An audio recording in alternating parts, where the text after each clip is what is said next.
아멘. 오늘 우리에게 주시는 하나님의 말씀은 창세기 33장 1절에서 11절까지의 말씀입니다.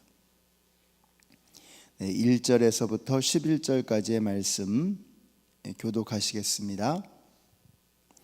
야곱이 눈을 들어서 보니 에서가 400명의 장정을 거느리고 오고 있는지라 그의 자식들을 나누어 레아와 라헬과 두 여종에게 맡기고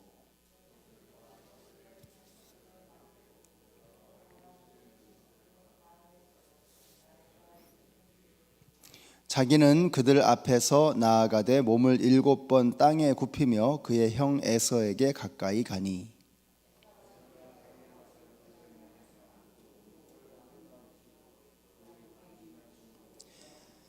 에서가 눈을 들어 여인들과 자식들을 보고 묻되 너와 함께한 이들은 누구냐? 야곱이 이르되 하나님이 주의 종에게 은혜로 주신 자식들이니이다.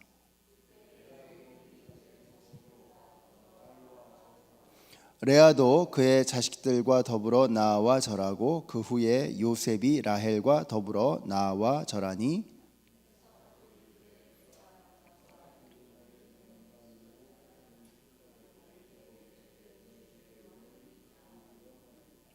에서가 이르되 내 동생아 내게 있는 것이 족하니 내 소유는 내게 두라.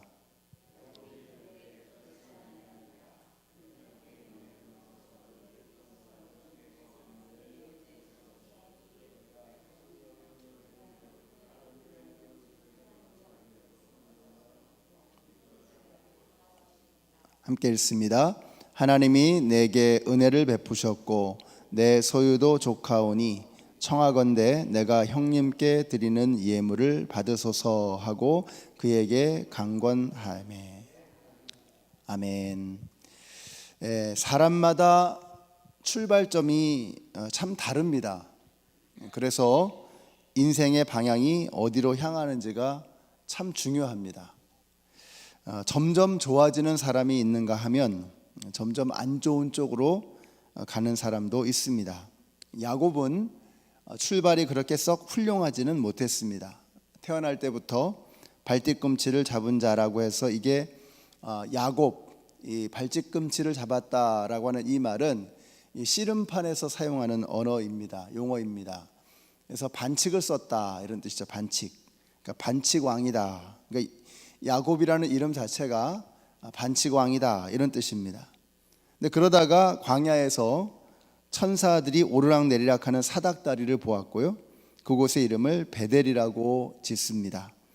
처음으로 아브라함의 하나님, 이삭의 하나님으로 끝나는 게 아니라 이제 야곱의 하나님으로 다가오기 시작하는 시점, 바로 그것이었습니다. 하란 땅에서도 야곱의 양떼가 아롱진 것, 얼룩진 것으로 되어져서 하나님의 기적을 경험하게 됩니다.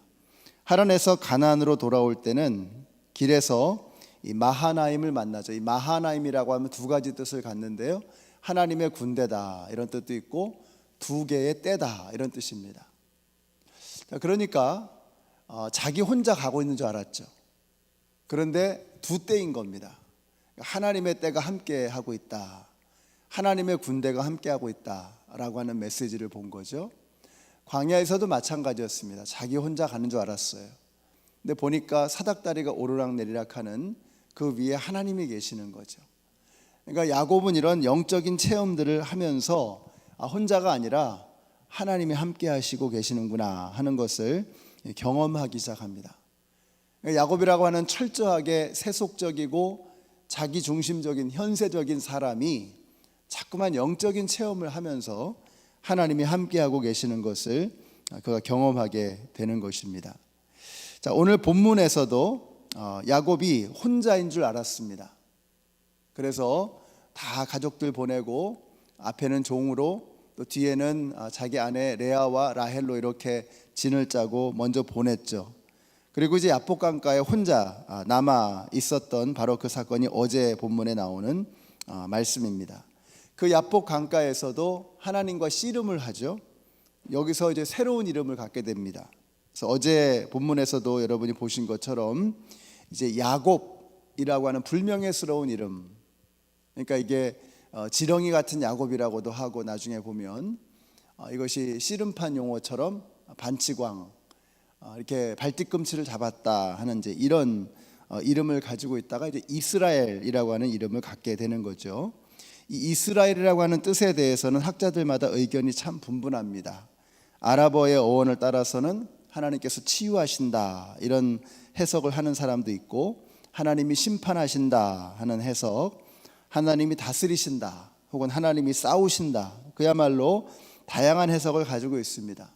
28절에서는 하나님과 겨루어 이겼다라고 성경이 그렇게 말씀을 기록하고 있습니다. 여기서 중요한 것은 아무튼 야곱의 이름이 바뀌었다는 겁니다. 그래서 자기가 누군가의 발뒤꿈치를 잡아서 반칙을 써서 승리를 추구하던 그런 이름이 야곱이었다면, 이스라엘이라고 하는 이 새로운 이름에는 어찌되었건 간에 하나님이 들어오신 거예요. 이게 중요한 겁니다. 하나님께서 그의 이름 안에, 다시 말하면 그의 존재 안에 하나님이 들어오셨다라고 하는 거죠. 이게 얼마나 놀라운 변화입니까? 그러니까 야곱은 출발점은 그냥 그랬습니다. 그런데 그의 인생의 방향이 계속해서 하나님께로 나아가는, 하나님과 상관없던 삶이 자꾸 하나님과 연결되어지는, 하나님과 함께하는 그런 삶으로 그의 삶의 방향이 나아갔던 것입니다. 자, 그래서 야곱은 그곳의 이름을, 그 지역의 이름을 브니엘이다 이렇게 이름을 바꾸거든요. 자, 브니엘, 브니 하면은 얼굴이라는 뜻이고 엘 하면 하나님이죠. 그래서 하나님의 얼굴이라는 뜻입니다.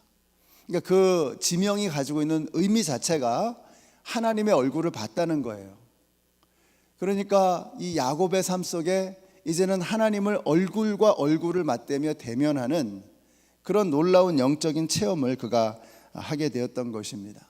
세속적이고 하나님 없이도 너끈히 살아갈 수 있었던 야곱이 이제는 하나님이 없으면 살아갈 수 없는, 하나님과 함께 동행하는 그런 삶이 되어졌다라고 하는 것을 그의 이름과 그가 밟는 땅의 지명과 그곳에서 하는 경험들을 통해서 계속해서 드러나고 있는 것입니다.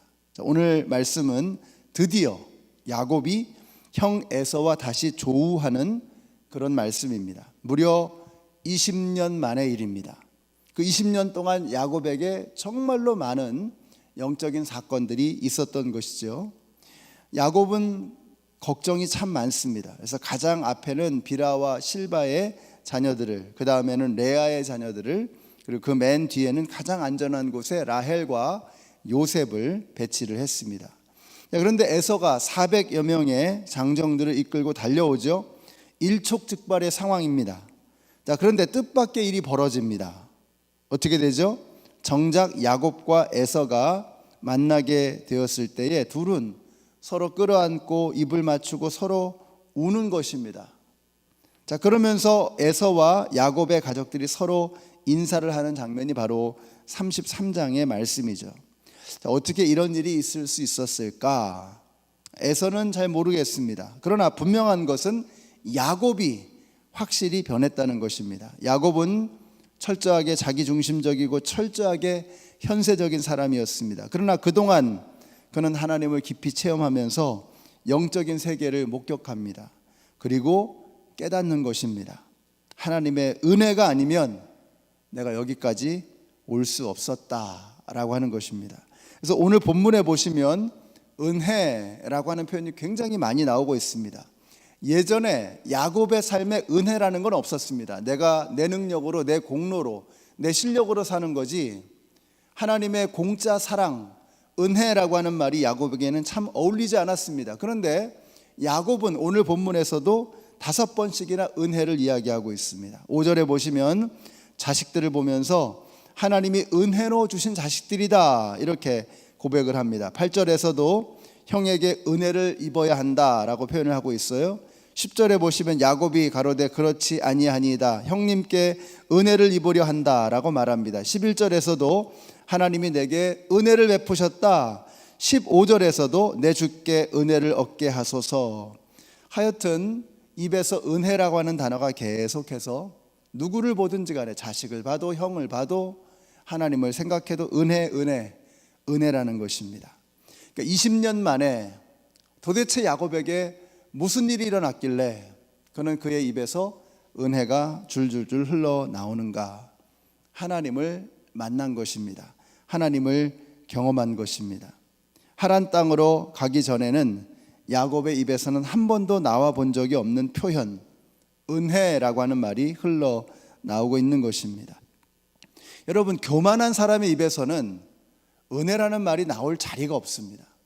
그 마음에 은혜가 자리 잡을 수 없기 때문에 교만한 사람의 입에서는 은혜라는 말이 나올 수가 없어요. 하나님을 의지하며 살아가는 사람, 하나님, 내 능력으로 안 됩니다. 내 실력으로 안 됩니다. 제 힘으로는 살아갈 방법이 없습니다. 그때 나오는 것이 은혜입니다. 다시 말하면 우리가 믿음을 갖기 전에는 은혜라고 하는 것을 내 삶 속에 들어오게 할 수가 없는 것이죠. 세상에는 두 종류의 사람이 있습니다. 은혜가 어딨어? 하나님이 어딨어? 내 인생 내가 사는 거지. 내 주먹을 믿어야지. 자, 이런 사람이 있는가 하면 모든 것이 하나님의 은혜라고 고백할 수밖에 없는 사람이 있는 것입니다. 철 모르는 야곱, 미성숙한 야곱은 은혜를 몰랐습니다. 그런데 세월이 지나면서 그는 하나님의 은혜가 아니면 살아갈 수 없다는 것을 깨닫게 됩니다.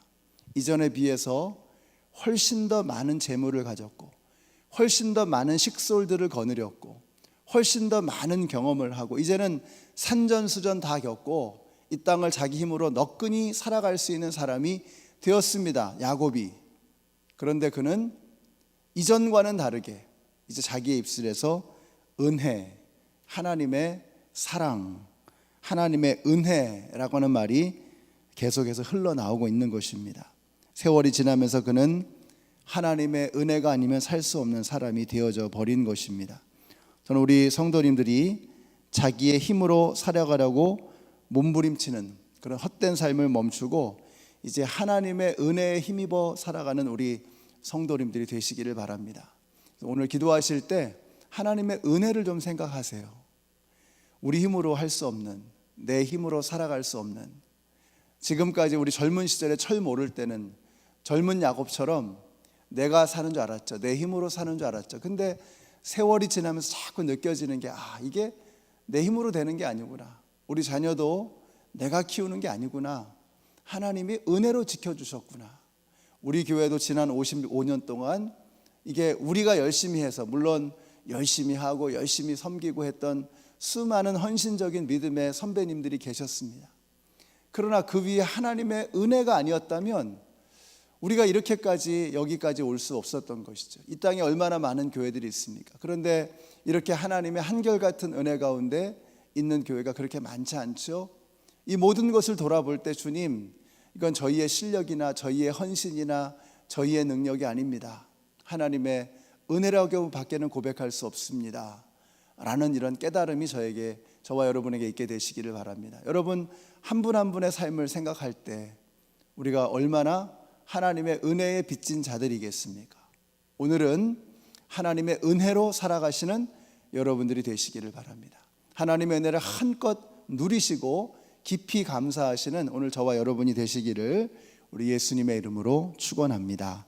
우리 같이 기도하겠습니다. 오늘 합심해서 기도하실 때 오늘 여러분의 삶 속에 함께 하셨던, 지금까지 여기까지 우리를 인도하셨던 하나님의 은혜를 깊이 감사하는 그런 기도의 시간이 되시기를 바랍니다. 하나님께서 은혜를 앞으로 더욱더 풍성하게 베풀어 주셔서 우리 교회 안에 모든 질병의 권세 다 씻겨 내려가게 하여 주시고 하나님의 놀라우신 섭리와 은혜 속에서 그들을 붙들어 주시옵소서. 우리 모든 어르신들, 또 질병과 씨름하고 계신 우리 모든 성도님들, 그리고 오늘 우리 모든 성도님의 삶 속에 하나님께서 안전하게 저들을 지켜주시고 우리 자녀들을 이끌어 주시도록 같이 합심해서 통성으로 기도하겠습니다. 좋으신 아버지 하나님, 주님의 은혜에 감사를 드립니다.